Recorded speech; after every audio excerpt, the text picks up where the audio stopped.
Welcome back to the channel and welcome to a new video. Today we're going to be looking at a Titan 4-ton horizontal log splitter, and these are quite a beast. They're 1.5 kilowatts, they weigh 50 kilos, which is an absolute killer to kind of move around until you've got the wheels on it. It comes with a cage and obviously the guides and protectors, bits of metal. So I'm saying it's easy to construct, but it's a little bit of a fiddle because the instructions don't really show, I don't think, easily how the metal guards go on.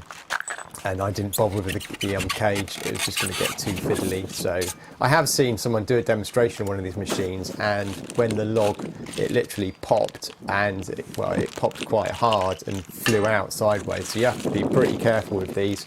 They are a 2-lever operation, one the compressor and one the brake for the slider. So really it's just a case of unpacking the thing.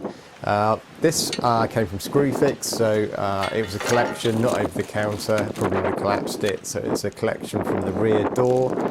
I got it into the back of my van. If you're getting it into a car you might struggle a bit unless it was an estate or something, but it's definitely a 2-man lift.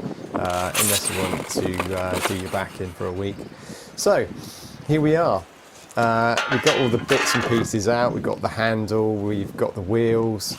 The only thing I'd say now is that the wheels seem to be a bit small for when you're towing it. It'd be better if they're slightly bigger, but there you go. Anyway, so struggle to get it out of the box. It comes with a plug on it, and there you go. It's a bit weird because it doesn't look that heavy, but check out those warnings stickers, the health and safety stuff. There must be about 20 different things on there. You probably need to dress up as Santa to kind of like fully be protected, but right. So here we go, the construction. I'm not going to go into the construction too much because it's boring. It's just putting nuts and bolts together, and it is pretty self-explanatory. But if you are buying one of these, take a look at how it all goes together, those metal guards, because it'll save you a lot of time. So here we go, we're popping in the first log. As you can see, there's quite a bit of travel on the ram.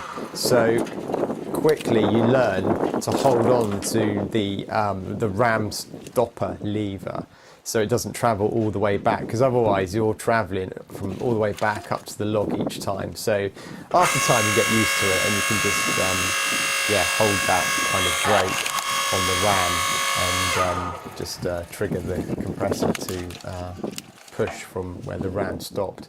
So yeah, there we go. This is what's this? This is poplar, which had been seasoned for about a year, but it was starting to take on water. So these were horrible old manky logs. You can see from the ends they're black. So yeah, they're pretty nasty to split with an axe. And the last time I split something with an axe, the piece of wood shot off and hit me on the knuckle, and 2 weeks later it still hurt. So that's why I bought this. It just seems to be a lot more safer for splitting wood than using an axe. An axe is just an accident waiting to happen in my eyes. So I've had enough of that. So yeah, another manky bit of poplar. Having these controls, especially the one halfway down, it does put you quite close to the machine. So you probably want to wear a face guard. I had some gloves. But yeah, you just need to be a bit aware of safety. So there's a pile of logs there that I need to split up and put into my store. So I had an afternoon on this. So I've got my trusty Titan chainsaw, chopping up these beasts. This is, God, what is it? It's like a Leylandii macrocarpa thing. So soft wood, resin, again, probably quite easy to split with the axe, but where you've got like a lot of joins and stuff, big stumps, it's pretty nasty sort of splitting. So yeah, here we go. So you can see the space between the ram and the splitter. So this is where I get a bit more kind of learning it and kind of not letting the ram go all the way back. I actually put a piece of wood when I had to walk away to stop the thing going all the way back. I'd be interested to know, it's 1.5 kilowatts, but whether or not it just uses that 1.5 when it's pressured against the splitter, or it does it when it's moving. I don't know. I should have connected up my watt meter. So, but yeah, it's pretty good thing. Pretty quick. Just the other thing is, if the logs aren't exactly cut straight, the uneven one wants to go against the splitter, because the splitter's quite sharp, so it can hold them in place if you just like ram it slightly and then obviously let the splitter do its work.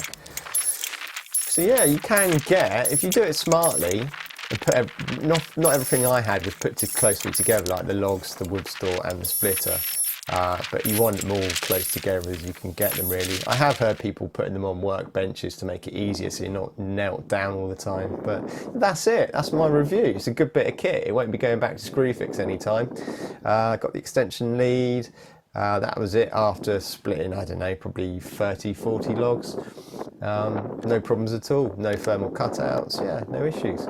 But thanks for watching the video. Don't forget to rate, subscribe. If you have any questions on this log splitter, give me a shout and I'll come back to you. Take care, and I'll see you on another one.